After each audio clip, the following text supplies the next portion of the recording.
book will explain it to you. What if you want to learn about how we can win? How We Can Win by Kimberly Jones. That's a book. Understanding Power, Noam Chomsky. You guys, these are books.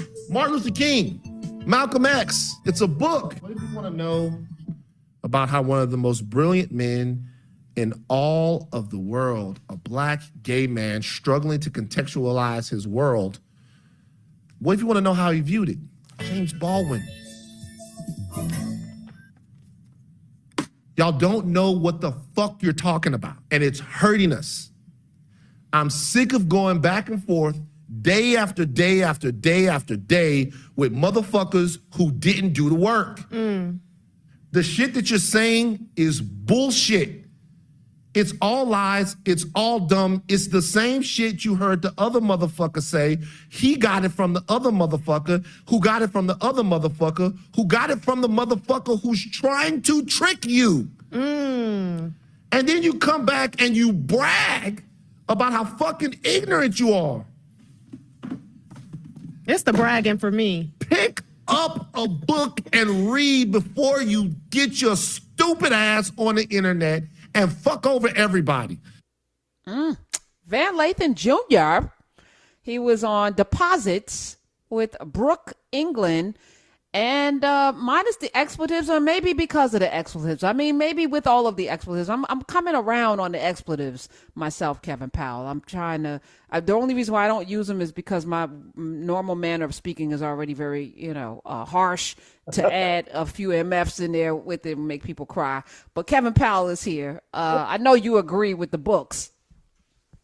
Yeah, I'm laughing because I don't curse publicly at all. For the most part, at all, really. But privately, because of my mama, who this book is dedicated to, Karen Hunter, I've been cursing since I was 3 or 4 years old, straight up. And man, it's bad.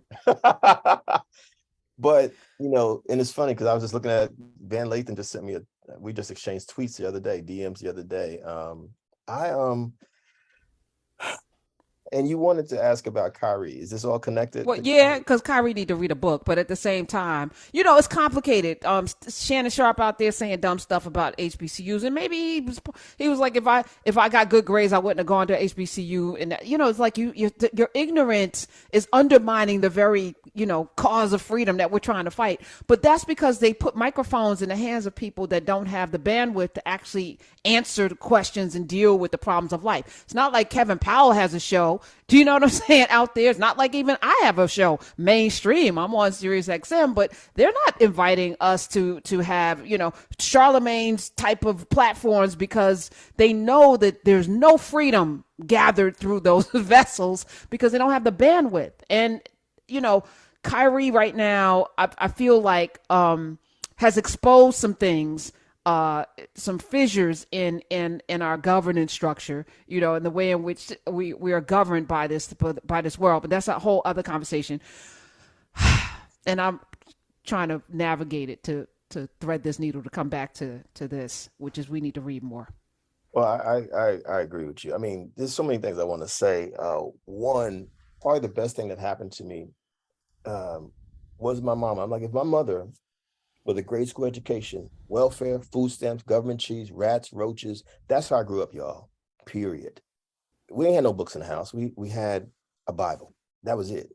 And she read the newspaper. That was an impact on me. I saw my mother reading newspaper. I wanted to read newspaper. She made a monumental decision to take me to the library. I don't even know where she got the idea from, to take me to the library when I was 8 years old. That's how I fell in love with books. She wanted to expose me, and I think that I'm like, if my mother could do that, given her background and the limitations of her own life, and we have access to all kinds of stuff in 2022 to 2023, where we're about to be, you could read stuff on your cell phone, literally, and people don't want to read. There's something very tragic about the dumbing down of America that we've witnessed since the 1990s. I remember when I was at Vibe magazine, Karen, and, Vibe at the time, we had, everybody on the cover, Snoop, Janet Jackson, Michael Jackson, Prince, Tupac, I wrote about many times, cover stories.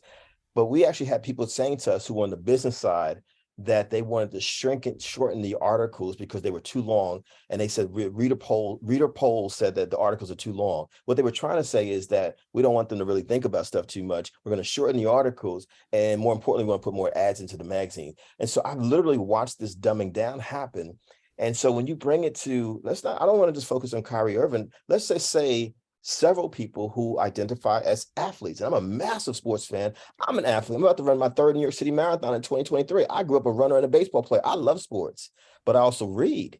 You know what I mean? Several people who identify as athletes, just because they're now, making these huge amounts of money, people think that they should stick a microphone in front of their faces.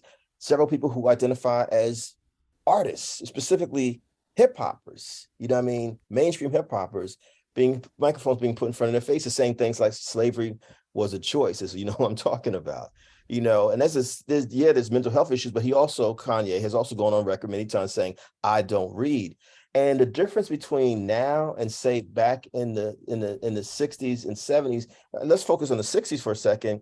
You knew that Kareem Abdul-Jabbar was actually reading books. You knew that Bill Russell was reading books. These were the greatest athletes of their times. Even though Muhammad Ali admitted that he had a very limited formal education, he listened to Malcolm X. He listened to leadership, and he was able to take that and articulate. If you go back and watch some of the YouTube interviews with Muhammad Ali in the late 1960s, especially after he got stripped of his heavyweight championship, his positions around racism were so clear, so well articulated, because he was paying attention. He was able to, in some form. I'm not just saying everyone has to read. Ali was listening, and that's how he got the information. But people are not even listening. The first thing I thought about when I saw that Kyrie had retweeted something without really thinking about it, is like, who is around him? Who is around these people? Because also we know, Karen, listen, I had unfiltered access to Tupac Shakur.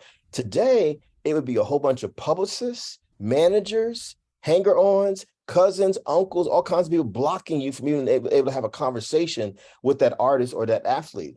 It's ridiculous. Nina Simone, Lorraine Hansberry, people like that, they were influenced by people who were names like Dr. King and Malcolm X. There were conversations that were being had. And I literally live in the same area as Barclays, where the Brooklyn Nets play. And I've said to myself, man, I wish that I had access to Kevin Durant and Kyrie and these folks, because there needs to be conversation. They have huge platforms. But if you're not reading, you're not studying, you're not really thinking about how to connect the dots. I'm wondering now, honestly, and it sounds very elementary, I'm wondering how many of these brothers who play football, basketball, all these sports, all these folks who have opinions about stuff, all these folks who are rappers who have opinions about stuff, how many have even actually read the autobiography of Malcolm X cover to cover? Not watched the movie or saw little clips of the movie, but actually sat there and read the book. It's an easy read. Read. I would argue that the autobiography of Malcolm X is on a 5th or 6th grade level reading wise, but is layered in what Malcolm is sharing. That's what makes it powerful. And so there's real danger, because you know how you can tell that someone doesn't read? Because when they now have to defend themselves, they can't even articulate what it is they're defending, because they don't actually know what they're defending. You know what I mean? They can't put sentences together. They can't tie things together to explain why they have a position that they have. And then on a real basic level, my fight is against racism, period. Chris Rock said it best in one of his stand-ups years ago. I don't know which one, Karen. I don't have time. It's probably one that Wanda wrote, but go ahead. You know what? Possibly. He said, I don't have time to slice and dice up. This one's this one's that. Racism is the problem. You know what I mean? And I'm gonna leave it there. I just think that, that's what my fight is. It's like anyone who supports white supremacy or what we call racism, that's the problem to me. You know what I mean? And I think that if you can't articulate anything else beyond that, you shouldn't be having certain kinds of conversations, because you're just going to get yourself in trouble. It's real basic. Amen. Wanda in Massachusetts, bunch of callers still holding on. Want to get to them. Hi, Wanda. You're on with Kevin Powell.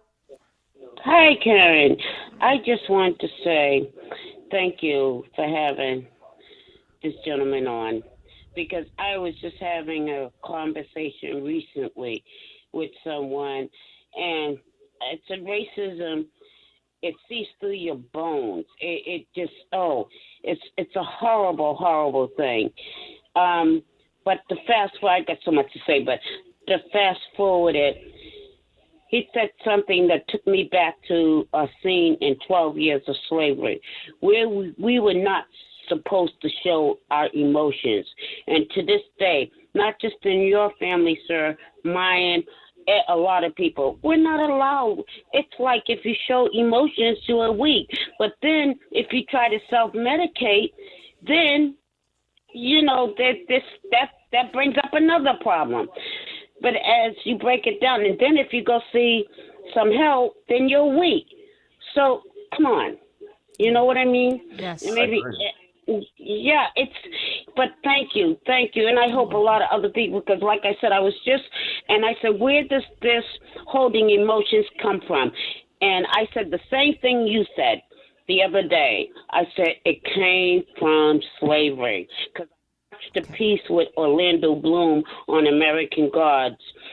I mean, I'm just, you know. Okay. All right, Wanda, we got it. Orlando Jones. Yeah, because Orlando Brown is problematic right now, even though happy birthday, sir.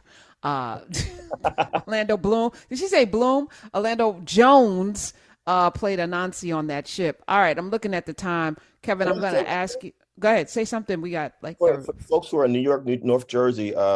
I'm having my holiday party and book celebration on Wednesday, this Wednesday, December 7th at 7:00 at 400 West 42nd Street. It's called Serafina's Restaurant. It's on the rooftop of the Pod Times Square Hotel. It's free, 21 and over. I just want people to come out. You can get a signed book there. And I'm bringing back my annual holiday party that I used to have. What? Wait, when is this? Wednesday, December 7th, this Wednesday in New York City, at the Serafina's Restaurant, the rooftop of Serafina's is at the rooftop of a hotel at 400 West 42nd Street. Free, 21 and over. DJ John Quick, shout out to him. And we'll be selling copies of Grocery Shopping with my mother there, because I'm doing New York today on Wednesday. Then we're doing LA on Saturday at Post and Beam. We're doing a holiday brunch at Post and Beam on Saturday in LA at 11 a.m. to 3 p.m. And I'm just telling folks, just hit me up on social media, Kevin Powell in Brooklyn on Facebook or Instagram, and we'll send you the flyer. We'll send you the details for it. But yeah, I just wanted to mention that because I realized you have people are literally texting me, Karen Hunter, from all around the country saying they're listening to you right now. I'm like, this is dope. They're listening to you. All right, let's tweet out all of this team where people for free. Serafina's, and I love Serafina. So yeah, I'm like, 42nd Street. What time? 7:00. Let me see if I can get there. How quickly can I get there after the show just to see you and get my hug? Can you give us 10 more minutes? Yes. 10? Okay. All right. When we come back, Kevin's sticking around.